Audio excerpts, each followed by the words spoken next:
Crossing over the Strait of Gibraltar from Spain, we got passport stamps for our 58th country on the ferry. A taxi to our apartment cost about $10 US, and when we arrived, we weren't sure that we had the right place. The entry was in disrepair with many broken windows, and general outside maintenance was awful. It was a seemingly nice part of town, with a high-end mall and high-end Moroccan and international hotels in the immediate area, but even the inside of the complex was very poorly maintained. We were finally able to connect with our property manager, and the apartment itself was very nice, though sound and temperature insulation were virtually non-existent. And the outside was badly in need of painting and general maintenance. The elevators worked, but the stairs were dingy and dark, and half the floors were dim and seemingly unoccupied.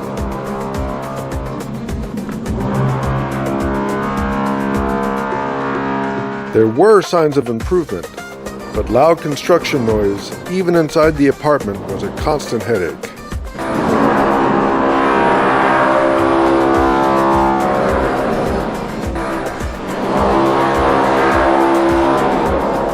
Though they did eventually fix the broken glass of the entry door.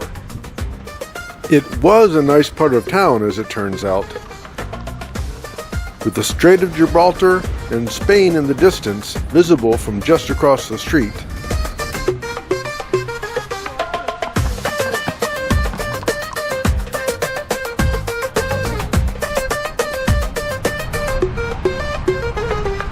And some wonderful nearby restaurants.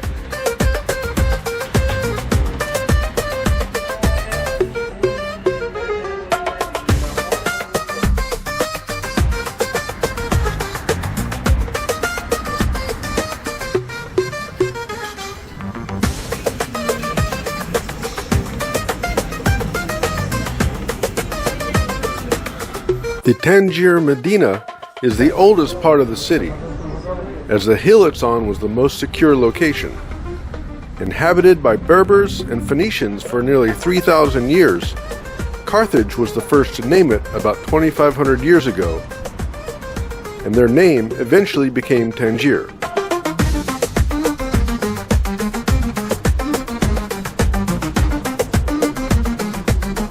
A good landmark to start with when visiting the Medina is Gran Soco Square, just outside the walls. Just inside the walls is the main Old City Market, a real experience to wander through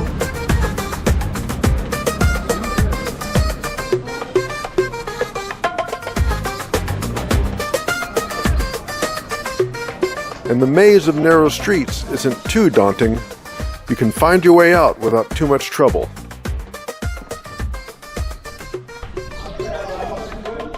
And if you want to stay inside the Medina, there are plenty of hotel options. And some great restaurant choices, like this local place deep inside, or this more touristy one with a great terrace view.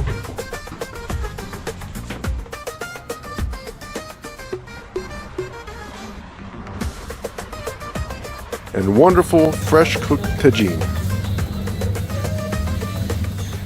The farther you go into the Medina, the higher you climb.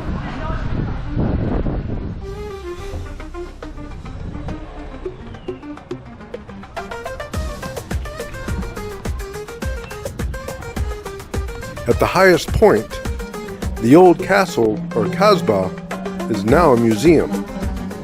But before you get to the museum entrance, the sound of music draws you into a colorful building. The sounds of an oud, one of the oldest instruments in the world and cousin to the European lute, but still very much alive in Morocco.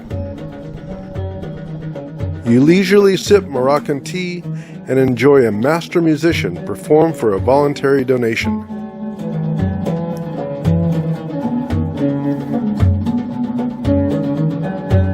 Inside the Kasbah Museum itself, video is prohibited beyond the entry chamber. Tangier's history is long and complex. Indigenous Berbers have been here for over 4,000 years, but the first permanent settlement was a Phoenician colony, which came under Carthaginian control, and then Rome. Islam spread into North Africa by the year 700, and Tangier was an important city during the Golden Age of Islam. The artistic styles developed during this period in North Africa have stayed iconic. The woodwork, plasterwork, and especially the tile work, called Legation, which became azuelo in Portuguese and Spanish. In 1471, the Portuguese occupied Tangier and built much of the Medina walls that we see today. Their rule and a brief English period lasted until the Sultanate of Morocco, based in Fez, retook the city. In 1815, the Grand Mosque of Tangier, which the Portuguese had made into a Catholic church, was rebuilt in the form it stands today. Like most mosques in Morocco, only Muslims may enter. On the 20th of December 1777, the Sultan of Morocco was the first head of state to recognize the fledgling United States.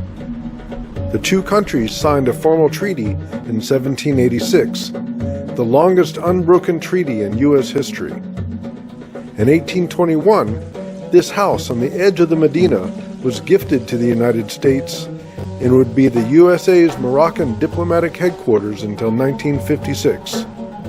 Now a museum, cultural, and educational center, the Legation is the only U.S. National Historic Landmark outside of the United States.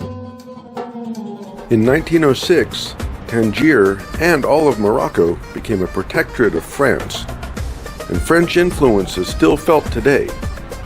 French architecture is widespread, and the French language is widely spoken alongside Arabic. West of the Medina, the Marshan district is the most international part of Tangier and one of the ritziest. After Morocco peacefully became an independent kingdom in 1956, the Marshan Palace became one of over 20 royal residences.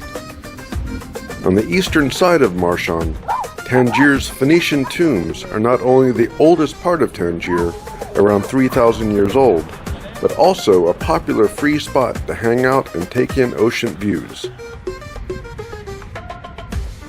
Walking down through the adjacent neighborhood and hillside garden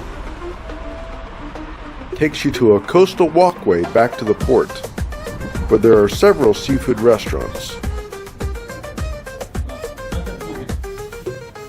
We had an excellent lunch with a great view of the Kasbah.